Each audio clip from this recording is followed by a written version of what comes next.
حضرت ابو ہریرہ رضی اللہ تعالیٰ عنہ سے روایت ہے، رسول اللہ صلی اللہ علیہ وآلہ وسلم نے فرمایا، تم میں سے کوئی مسلمان جب مسجد میں داخل ہوتا ہے تو جب تک وہ نماز کی وجہ سے رکا ہوا ہے وہ ثواب کے لحاظ سے نماز ہی میں شمار ہوتا ہے، اور نماز کے بعد جب تک وہ اس جگہ بیٹھا رہتا ہے جہاں اس نے نماز پڑھی تب تک فرشتے اس کے حق میں دعائیں کرتے رہتے ہیں،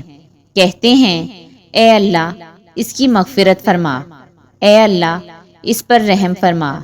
اے اللہ اس کی توبہ قبول فرما۔ اس کو یہ دعائیں ملتی رہتی ہیں جب تک وہاں اس کا وضو نہ ٹوٹ جائے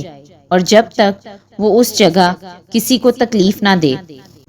حضرت ابو ہریرہ رضی اللہ تعالیٰ عنہ سے روایت ہے، نبی صلی اللہ علیہ وآلہ وسلم نے فرمایا،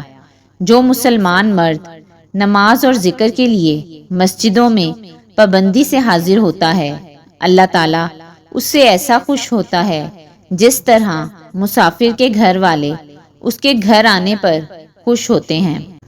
حضرت عبداللہ بن عمر رضی اللہ تعالیٰ عنہ سے روایت ہے، انہوں نے فرمایا، ہم نے رسول اللہ صلی اللہ علیہ وآلہ وسلم کے ساتھ مغرب کی نماز ادا کی، اس کے بعد جسے واپس جانا تھا وہ واپس چلا گیا اور جسے بیٹھنا تھا وہ بیٹھا رہا۔ اتنے میں رسول اللہ صلی اللہ علیہ وآلہ وسلم تیزی سے تشریف لائے۔ آپ کا سانس پھولا ہوا تھا اور آپ نے گھٹنوں سے کپڑا اٹھا رکھا تھا۔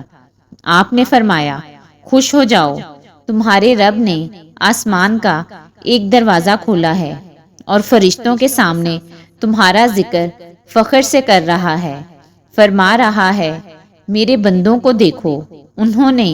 ایک فرض ادا کیا ہے اور دوسرے فرض کی ادائیگی کے وقت کا انتظار کر رہے ہیں۔